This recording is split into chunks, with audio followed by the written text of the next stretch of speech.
ভালো লাগার জায়গা মদিনা, ভালোবাসার জায়গা মদিনা, বলুন ভালো লাগার জায়গা মদিনা, ভালোবাসার, আপনারা পারেন আমার সাথে বলুন, ভালো লাগার জায়গা মদিনা, ভালোবাসার। এত সুন্দর জায়গা কোথায় দেখি না, এত সুন্দর জায়গা কোথায় দেখি না, সাজিয়েছেন দয়াল রব্বানা, ভালোবাসার জায়গা মদিনা। বল মুসলমান ভাই, হযরতে জিবরাইল আলাইহিস সালাম আল্লাহর নবীর সামনে দাঁড়াইয়া গেছে। নবীজি আমার কান্দে। জিবরাইল আলাইহিস সালাম ডাকদা বলেন, ইয়া হাবিবাল্লাহ, মায়ার নবী গো, আপনি আল্লাহর সাথে দিদার করবেন, কিন্তু আপনি এই সময় কেন কান্দেন? নবীজি আমার ডাকদা বলেন, জিবরাইল, আমার উম্মতের কি অবস্থা হবে?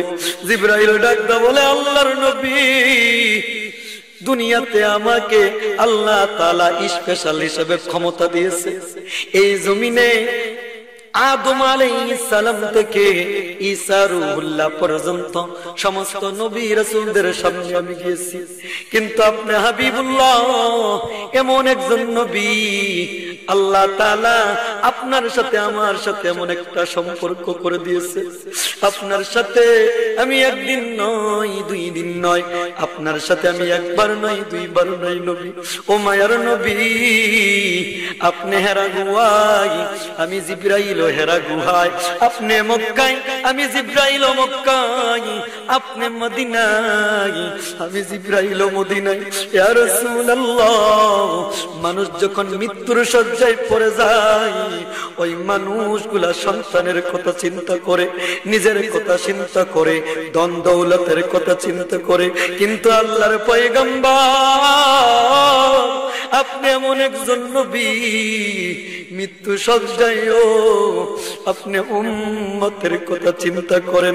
আমার আল্লাহ গ্যারান্টি দিয়েছে, যতক্ষণ পর্যন্ত আপনার সাহাবায়ে কেরামের মতো আশিকগুলা দুনিয়াতে থাকবে, আল্লাহ তাআলা ওই সমস্ত আশিকগুলাকে দরিয়া দরিয়া দরিয়া দরিয়া আপনার হাতে হাউজে কাউসারের পানি পান করাইয়া আমার আল্লাহ জান্নাতের গেটের ভিতর পাঠাইয়া দিবে।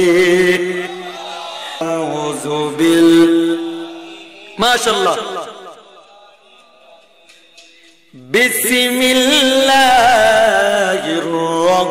রহমানির রহিম, ইয়া আইয়ুহাল মুযাম্মিল। আল্লাহ তাআলা কোরআনের ভিতর সুন্দরভাবে আল্লাহ তাআলা অনেক নবীকে আমার আল্লাহ কুরআনুল কারীমের নাম ধরে ডাক দিয়েছেন,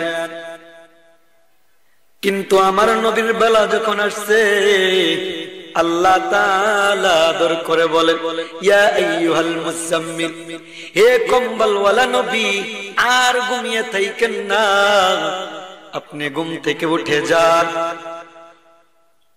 কুমিল লাইলা ইল্লা কলিলা, রাতের এক অংশ আপনি জাগ্রত হন।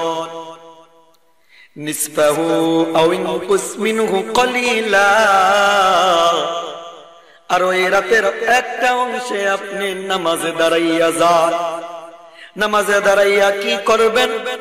আউজিদ আলাইহি ওয়ারাতিলিল কুরআনা তারতিলা।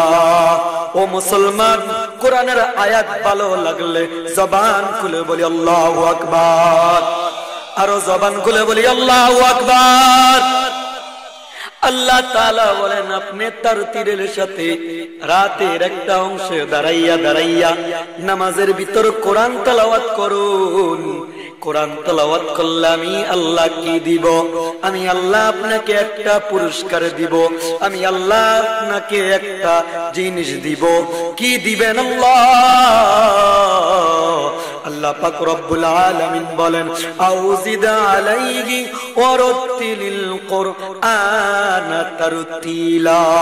যদি আপনি তারতিলের সাথে রাতের একটা অংশে আপনি নামাজ আদায় করেন, আমি আল্লাহ তাআলা আপনাকে একটা পুরস্কার দিব।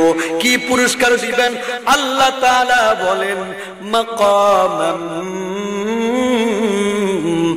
মাহমুদা। আল্লাহকে জিজ্ঞাসা করলাম, আল্লাহ ও দয়ার মালিক আল্লাহ, মাকামাম মাহমুদা কি? আমার আল্লাহ বলেন, ও দুনিয়ার মানুষ, আমি আমার নবীকে এমন একটা জিনিস দান করলাম, এমন একটা জিনিস গিফট করলাম, তোমরা কল্পনাও করতে পারবা না, তোমরা চিন্তাও করতে পারবা না। আমি আল্লাহ তাআলা কি দিলাম, যে রোজে মাহশর মে অসংখ্য নবী রাসূল গুলা যখন চিন্তায় পড়ে যাবে, মানুষগুলা যখন নফসি নফসি বলে কান্না করবে, মানুষগুলার এক জিহ্বা উপরে সূর্য থাকবে, মানুষগুলার কারো কোমর পর্যন্ত গাম হয়ে যাবে, কারো আবার গলা পর্যন্ত গাম হয়ে যাবে। বাবার কাছে সন্তান যাবে, সন্তানকে বাবা ফিরাইয়া দিবে, সন্তানের কাছে মা যাবে, মা সন্তানকে ফিরাইয়া দিবে, সন্তান আবার মাকে ফিরাইয়া দিবে। ওই দিন কেউ যখন কারো আপন হবে না, আমার আল্লাহ তাআলা বলেন, হাবিব আপনার উম্মতদেরকে নাজাতের জন্য আমি আল্লাহ পাক রব্বুল আলামিন আমার পাশে আপনার জন্য একটা চেয়ার দিয়া দিব। ওই চেয়ারটা হইল মাকাম মাহমুদা। জবান খুলে বলি আল্লাহু আকবার। শুধু তাই নয়, তাই নয়, আল্লাহ তাআলা বলেন ওয়ারাত্তিলিল কুরআনা তারতিলা। রাতের এক অংশে যদি আপনি রাসূলুল্লাহ তারতিলের সাথে কোরআন তেলাওয়াত করেন, রোজ হাসর মাহশর মে আমি আল্লাহ তাআলা আপনাকে মাকাম মাহমুদা চেয়ার দিব। আর আমি আল্লাহ তাআলা হাউজে কাউসারের মালিক আমি আল্লাহ। কিন্তু ওই দিন আমি আল্লাহ আপনাকে ক্ষমতা দিয়া দিব। আপনার যেই সমস্ত গুনাহগার উম্মতেরা হাসরের ময়দানে গ্রামের ভিতর সাঁতরাইতে থাকবে, আপনি রাসূলুল্লাহ যাকে চাইবেন, আপনি রাসূলুল্লাহ হাউজে কাউসারের পানি পান করাবেন। আমি আল্লাহ তাআলা আপনাকে এমন একটা বকশিশ দিব, ওয়ালা সাউফা ইউতিকা রাব্বুকা ফাতারদা। জবান খুলে বলি আল্লাহু আকবার। আল্লাহ তাআলা বলে, হাবিব আমি আল্লাহ তাআলা কিয়ামতের দিন আমি আল্লাহ তাআলা আপনাকে এমন দাওয়া দিব, আপনি রাসূলুল্লাহ একটা সময় আমি আল্লাহর প্রতি রাজি খুশি হয়ে যাবেন।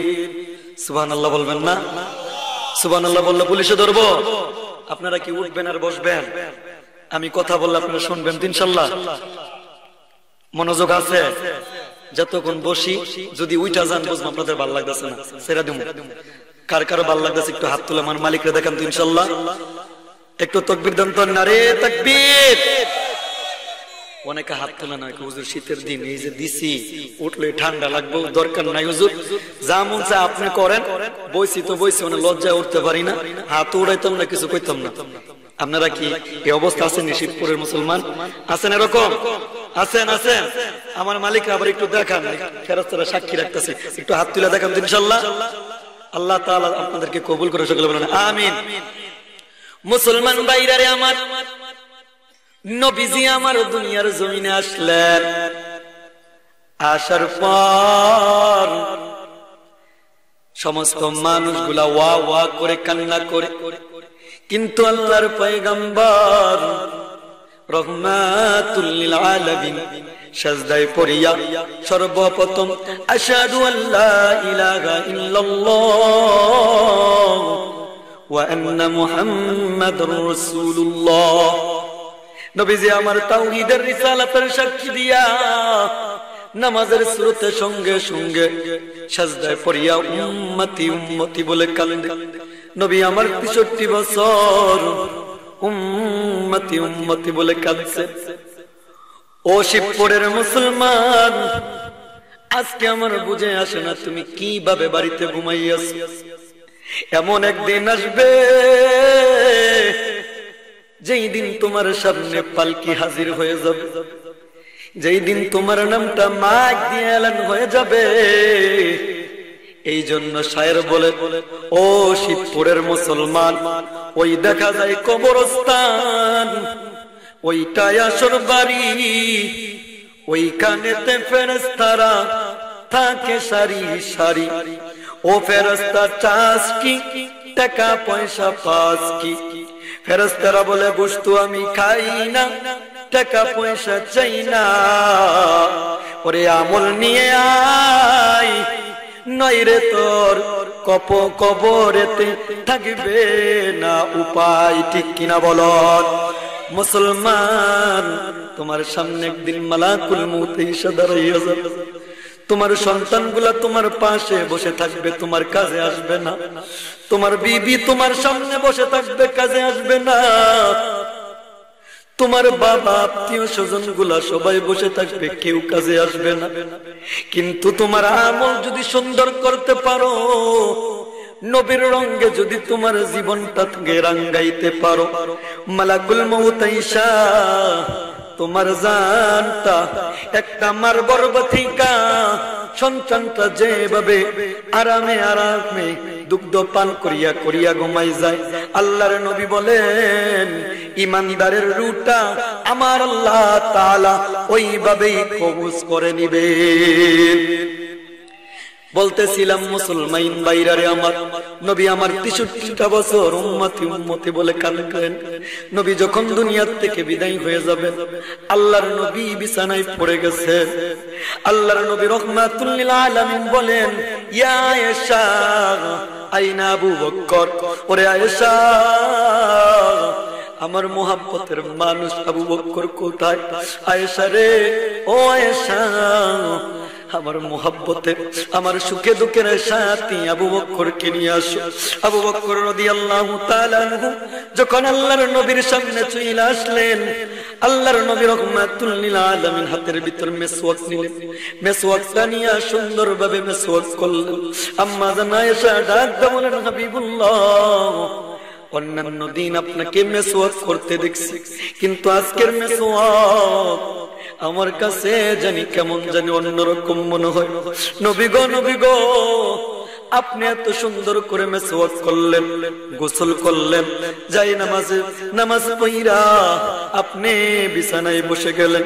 আবু বকর সিদ্দিক আসলেন, আসার পরে আল্লাহর নবী ডাক দিয়ে বলেন, আবু বকর, ও আবু বকর তুমি আমার সুখে দুঃখে সাথী ছিলা। আবু বকর আমার মনে হয় আমার মালিক আমার জন্য অপেক্ষা করতেছে, মনে হয় বেশিক্ষণ আমি আর দুনিয়ার জমিনে থাকবো না। ওরে আবু বকর আমার সমস্ত সাহাবায়ে কেরামের দায়িত্ব তুমি আবু বকরের হাতে তুলে দিলাম। আবু বকর রাদিয়াল্লাহু তাআলা আনহুকে আল্লাহর নবী যখন এই কথাগুলো বললেন, আবু বকর সিদ্দিক রাদিয়াল্লাহু তাআলা আনহু জোর করে চোখের পানিগুলা ফলায়। সমস্ত সাহাবায়ে কেরাম দৌড়াইয়া আসে, সমস্ত সাহাবায়ে কেরাম চোখের পানিগুলা জোর কইরা ফলায়। হযরতে ফাতেমা রাদিয়াল্লাহু তাআলা আনহু চোখের পানিগুলা জোর করে ফালায়। এমন সময় আল্লাহর নবী রাহমাতুল লিল আলামিনের দরজার সামনে এসে কে জানি নক দেয়।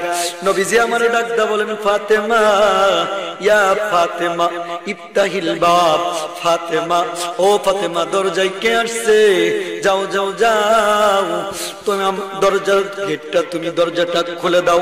ফাতেমা রাদিয়াল্লাহু তাআলা আনহু দরজাটা খুলিয়া ডাক দিয়া বলেন, মান আনতা তুমি কে?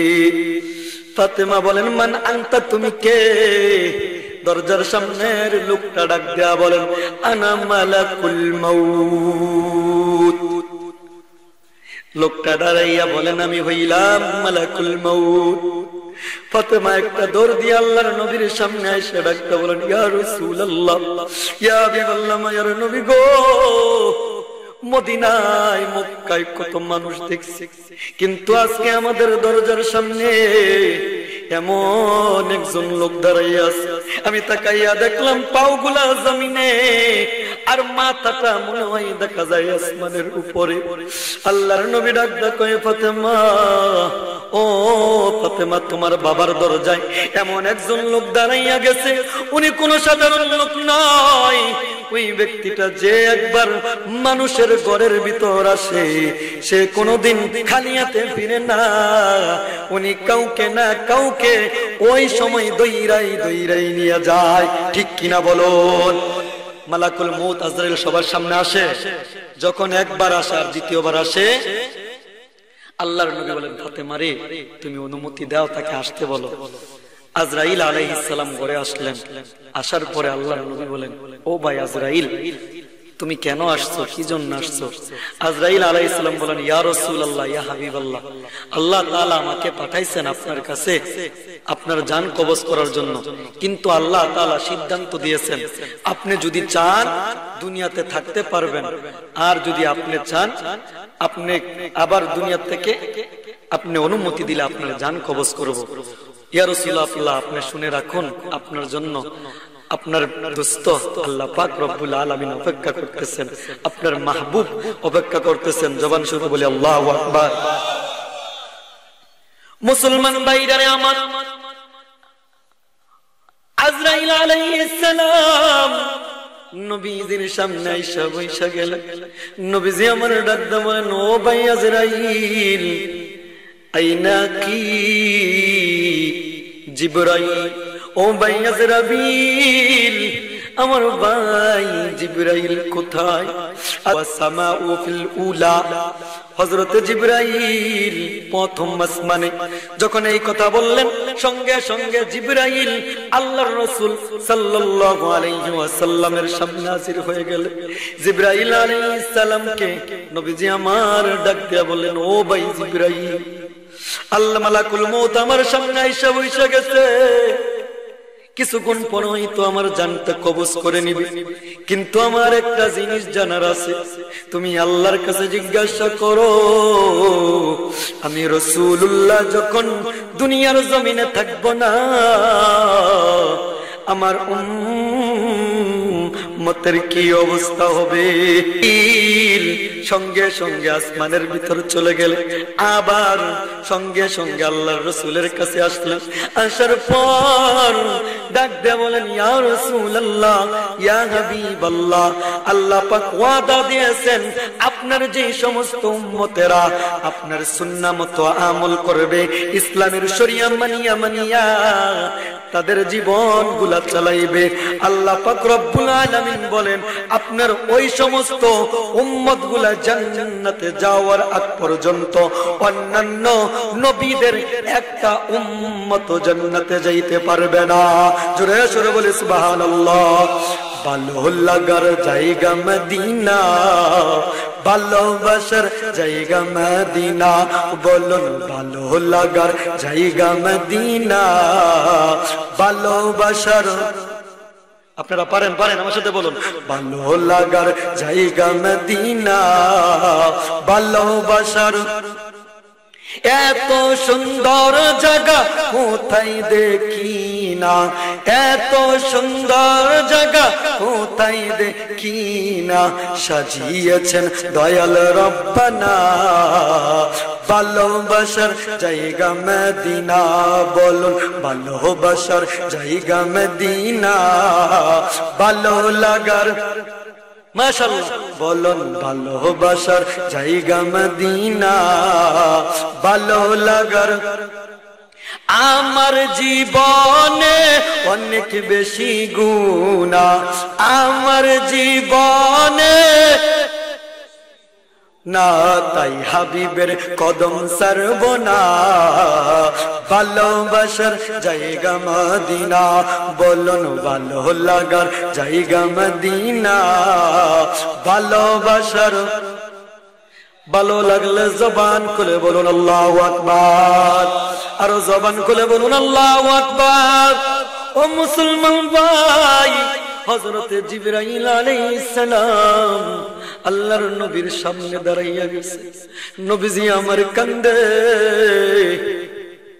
জিবরাইল আলাইহিস সালাম ডাকতে বলেন ইয়া হাবিবাল্লাহ, মায়ার নবী গো, আপনি আল্লাহর সাথে দিদার করবেন, কিন্তু আপনি এই সময় কেন কান্দেন? নবীজি আমার ডাকতে বলেন জিবরাইল, আমার উম্মতের কি অবস্থা হবে? জিবরাইল ডাকতে বলে আল্লাহর নবী দুনিয়াতে আমাকে আল্লাহ তাআলা স্পেশাল হিসেবে ক্ষমতা দিয়েছে। এই জমিনে আদম আলাইহিস সালাম থেকে ঈসা রূহুল্লাহ পর্যন্ত সমস্ত নবী রাসূলদের সামনে আমি গিয়েছি, কিন্তু আপনি হাবিবুল্লাহ এমন একজন নবী, আল্লাহ তাআলা আপনার সাথে আমার সাথে এমন একটা সম্পর্ক করে দিয়েছে। আপনার সাথে আমি একদিন নয়, দুই দিন নয়, আপনার সাথে আমি একবার নয়, দুইবার নয় নবী।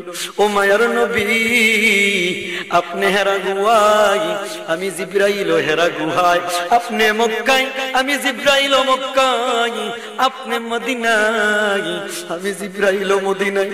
ইয়া রাসূলুল্লাহ, মানুষ যখন মৃত্যুর শয্যায় পড়ে যায়, ওই মানুষগুলা সন্তানের কথা চিন্তা করে, নিজের কথা চিন্তা করে, ধন দৌলতের কথা চিন্তা করে, কিন্তু আল্লাহর পয়গম্বর আপনি এমন একজন নবী, মৃত্যু শয্যায়ও আপনি উম্মতের কথা চিন্তা করেন। আমার আল্লাহ গ্যারান্টি দিয়েছে, যতক্ষণ পর্যন্ত আপনার সাহাবায়ে কেরামের মতো আশিকগুলা দুনিয়াতে থাকবে, আল্লাহ তাআলা ওই সমস্ত আশিকগুলাকে দরিয়া দরিয়া দরিয়া দরিয়া আপনার হাতে হাউজে কাউসারের পানি পান করাইয়া আমার আল্লাহ জান্নাতের গেটের ভিতর পাঠাইয়া দিবে। নবীজি আমার দুনিয়া থেকে বিদায় হয়ে গেলেন। আবু বকর কান্দে, হযরত উমর কান্দে। ও মুসলমান ভাই, মদিনার জমিনে একটা ওট ছিল, তার নাম ছিল কাসওয়া। ও মুসলমান ভাই, নবীজি আমার যখন বিদায় হয়ে যায়, ওই কাসওয়া নামক ওটটা একদিন নয়, দুই দিন নয়, তিন দিন নয়, নবীর বিরহ হয়ে একটানা 3 দিন পর্যন্ত কোন গাছে মুখ লাগান না। একটা সময় আয়েশা ওই কাসওয়া নামক উটটা কুয়ার ভিতর লাফ দিয়ে নিজে আত্মহত্যা করে। পশু পাখি যারা আছে তাদের জন্য ইসলামের কোন শরীয়ত নাই, আল্লাহর নবীর প্রেমে পইরা ওই কাসওয়া নামক উটটা আমার নবী রহমাতুল লিল আলামিনের কাছে চলে গেছে। একটা পশুর যদি এই অবস্থা হয়, সাহাবায়ে কেরামের অবস্থাটা কেমন ছিল? হযরত আবু বকর সিদ্দিক কান্দে, ওমর কান্দে। এর ভিতর নবীর আশিক ছিলেন, নবীর প্রেমিক ছিলেন হযরত বেলাল। হযরত বেলাল রাদিয়াল্লাহু তাআলা নবী যখন চলে গেছে, নবী বিদায় হওয়ার পর হযরত বেলাল একটা কাঠুরি বাইরা আবু বকর সিদ্দিক রাদিয়াল্লাহু তাআলা নূর সামনে দাঁড়াইয়া যায়, ডাক দিয়ে বলে, ও ভাই আবু বকর, যে এলাকায় আমার নবী নাই, যে এলাকায় আমার নবী নাই রে, ওই এলাকায় আমি বেলাল থাকবো না। আবু বকর সিদ্দিক ডাকতে বলে, আল্লাহর নবীর মুয়াজ্জিন, তোমার কি হয়েছে? তুমি বেলাল যদি আযান না দাও তাহলে মদিনার পশু পাখি গুলা হজম হবে না। ও বেলাল পাগলামি কইরো না, বেলাল রে পাগলামি কইরো না। হযরত বেলাল ডাকতে কয়, ও ভাই আবু বকর, যেই মদিনায় আমার নবী নাই, একটা সময় ছিল আমি বেলাল যখন আযান দিতাম, সকলে বলি নারে তাকবীর, প্রধান বক্তার আগমন, প্রধান বক্তার আগমন, মুফতি বারুল ইসলাম হাবিবি সাহেবের আগমন, মাহফিলের পক্ষ থেকে, মাহফিলের পক্ষ থেকে সকলে বলুন আলহামদুলিল্লাহ। হযরত বেলাল রাদিয়াল্লাহু তাআলা আনহু চোখের পানি ফেলে ফেলে যখন কান্দে, আবু বকর সিদ্দিক রাদিয়াল্লাহু তাআলা বলে, বেলাল ভাই, ও ভাই আর পাগলামি করিও না। বেলাল বলেন, যে এলাকায় আমার নবী নাই, ওই এলাকায় আমি বেলাল আর থাকবো না। বেলাল রাদিয়াল্লাহু তাআলা কাঠুরি বাঁধিয়া মক্কা থেকে সিরিয়ার জমিনে চলে যায়। হযরত বেলাল রাদিয়াল্লাহু তাআলা কিছুদিন যাওয়ার পর একটা সময় আয়েশা রাতের গভীরে কে জানি আয়েশা ডাক দেয়, ওরে বেলাল, কেন রে তুমি আমি রাসূলুল্লাহর সাথে জুলুম করতেছো? ওরে বেলাল, আজকে কতদিন হয়ে গেল তোমার জবান দিয়া আমি রাসূলুল্লাহ আযান শুনতে পাই না। মুসলমান ভাইরা আমার, হযরত বেলাল কালো হাবশী ছিলেন, মুখ দিয়া ঠিক মতো উচ্চারণ করতে পারতেন না, কিন্তু বেলাল যখন আযান দিতেন ওই আযানের দোয়ানিটা আরশ আজিম পর্যন্ত পৌঁছে যাইত। হযরতে বেলাল বিরহে কান্দে, নবীজি যখন আমাকে আল্লাহর বেলালকে দেখা দিলেন, বেলাল তোমার আযান কতদিন ধরে আর শুনি না, ও বেলাল তোমার আযান কতদিন ধরে আর শুনি না, আসো মদিনায় আসো। বেলাল রাদিয়াল্লাহু তাআলা আনহু কোন বর্ণনায় রাখেন পায়ের ভিতর জুতা ছিল না, সিরিয়ার জমিন থেকে হাইটা মদিনার জমিনে আসছে। মুসলমান ভাইরা আমার, রাত্র যখন গভীর 3টার সময় হযরতে বেলাল মসজিদে নববীর সামনে আইসা আল্লাহর নবীর সামনে রোজার সামনে দাঁড়াইয়া ডাকটা বলেন, আল্লাহর নবী গো, ও মায়ের নবী, আপনি ডাক দিছেন, আমি বেলাল চলে আসছি। মায়ের নবী গো, ইয়া রাসূলুল্লাহ, আপনি ডাক দিছেন, আমি হাজির হয়ে গেছি। মসজিদে নববীর সামনে হযরতে বেলাল কান্দে। এমন সময় ফজর নামাজের সময় হয়ে যায়।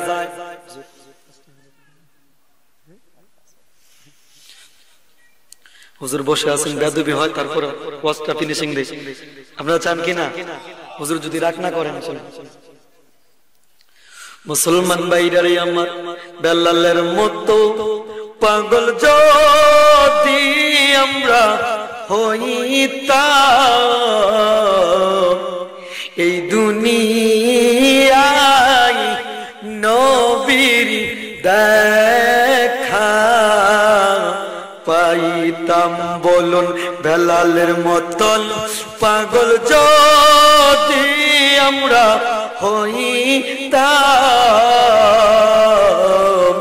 এই দুনিয়ায় নবীর দেখা পাইতাম। হযরতে বেলাল কান্দে। মসজিদে নববীর নতুন মুয়াজ্জিন সুর তুইলা দিছে, আল্লাহর নবীর মুয়াজ্জিন বেলাল আসছে। এই কথা শুনিয়া সমস্ত সাহাবায়ে কেরাম দৌড়াইয়া আসছে। হযরত আবু বকর সিদ্দিক দৌড়াইয়া আসছে, হযরতে সালমান ফারসি দৌড়াইয়া আসছে। ফজর নামাজের সময় হয়ে যায়। হযরত আবু বকর সিদ্দিক ডাকতে কয়, ও ভাই বেলাল, তোমার জবান দিয়া কতদিন পর্যন্ত আযান শুনি না। ভাই বেলাল, একবার একটু আযান দাও না। আল্লাহর নবীর সাহাবী হযরত বেলাল ডাক দিয়া বলে, ভাই আবু বকর, আমি আজ যদি আযান দেই, আমার আযান শুনলে আমার নবী আসবে নাকি? এই কথা যখন বলে হযরত বেলাল আযান দেয় না। সালমান ফারসি একটা ডাক দিয়ে বলেন, ভাই আবু বকর, তোমার কথা তুমি যতবারই বলো বেলাল আযান দিবে না। ইমাম হাসান আসছে, ইমাম হুসাইন আসছে, আসার পর ডাক দিয়ে বলেন, আল্লাহর মুয়াজ্জিন, আপনি যখন নবীজি ছিলেন আযান দিতে, আপনার আযান শুনিয়া নবীজি অন্তরটা দিয়ে আপনার আযান শুনছেন। নানার সাহাবী বেলাল, আপনার জবান দ্বারা একটু আযান দিয়ে দেন না। ইমাম হাসান যখন বললেন, হযরতে বেলাল রাদিয়াল্লাহু তাআলা আযান দেওয়ার জন্য দাঁড়াইয়া যায়। যখন আল্লাহু আকবার বললেন, আল্লাহু আকবারের ধ্বনি, আল্লাহু আকবারের ধ্বনি শুনিয়া মদিনার যত সাহাবীরা আছে দৌড়াইয়া চলে আসে। আশহাদু আল্লাহ ইলাহা ইল্লাল্লাহ যখন আযানের ধ্বনি দেয়, সমস্ত মহিলারা দৌড়াইয়া আসে। যখন হযরত বেলাল আশহাদু আন্না মুহাম্মাদার রাসূলুল্লাহ আযান দেওয়ার সঙ্গে সঙ্গে পিছনে তাকাইয়া দেখে আমার নবী আর পিছনে নাই। আজান দিয়া সঙ্গে সঙ্গে হযরত বেলাল মাটিতে বেহুশ হইয়া পইরা যায়। নবীর আমরা আদরের উম্মত, নবী আমার আল্লাহর দোস্ত আখিরি নবী, আমরা যে তার আদরের উম্মত, কয়দিন কেন্দেছি আমরা যে তার মুহাব্বতের উম্মত, উম্মতে করলাম কি। হযরতে আবু বকর বেলালের দুনিয়া যখন পানি দিয়ে উঠায়, আল্লাহর নবীর সাহাবী আবু বকর ডাকতে কই ভাই বেলাল তুমি আশহাদু আন্না মুহাম্মাদুর রাসূলুল্লাহ বইলা কেন অজ্ঞান হইয়া গেলা? হযরত বেলাল ডাকতে কই ভাই আবু বকর আমি যতদিন ধরিয়া মসজিদে নববীতে আযান দিতাম আশহাদু আন্না মুহাম্মাদুর রাসূলুল্লাহ বলিয়া, আমি যখন পিছনে তাকাইতাম আমার নবীর দিকে তাকাইলে নবীজি মুস্কি হাসতেন, আর নবীর দিকে তাকাইয়া আমার অন্তরটা জুড়াইয়া যেত। আজকে যখন আযান দিলাম পিছনে তাকাইয়া দেখি আমার নবী নাই। নবী কেমন ভালোবাসছে, বেলাল আর কোনদিন আযান দেয় নাই। নবীর বিরহে পড়িয়া হযরত বেলাল কিছুদিন পর দুনিয়া থেকে বিদায় হয়ে যায়। ও মুসলমান ভাইরা রে আমার, সাহাবায়ে কেরামের মতো যদি নবীকে ভালোবাসতে পারো, আল্লাহর কসম করে বলি এই দুনিয়ার জমিনে থাইকাই তোমার সাথে আমার মদিনা ওয়ালার নবীর দিদার হয়ে যাবে, ঠিক কিনা বলো? আমাদের সাহাবায়ে কেরামের মতো আদর্শ নবীর প্রেম আমাদের অন্তরে জাগার মতো তৌফিক দান করো, সকলে বলুন আমিন। আলহামদুলিল্লাহ, আপনারা কথাগুলো যখন বলছি মন দিয়া শুনছেন। আমাদের প্রধান বক্তা উনি সারা বাংলাদেশে আলোচনা করেন, আপনারা ইনশাল্লাহ সকলে শুনবেন তো ইনশাল্লাহ? না বাড়বেন? কে কে থাকবেন একটু হাত তুলে দেখান তো ইনশাল্লাহ। হাত আল্লাহ তাআলা আপনাদেরকে কবুল ও মঞ্জুর করুক, সকলে বলুন আমিন। হুজুরকে রেখে আলোচনা করছেন, হুজুর বেয়াদবি মাফ করবেন। যা কিছু বললাম আল্লাহ তাআলা আমাকে এবং আপনাদের সবাইকে আমল করার তৌফিক দান করুক, সকলে বলুন আমিন। আসসালামু আলাইকুম ওয়া রাহমাতুল্লাহি ওয়া বারাকাতুহু।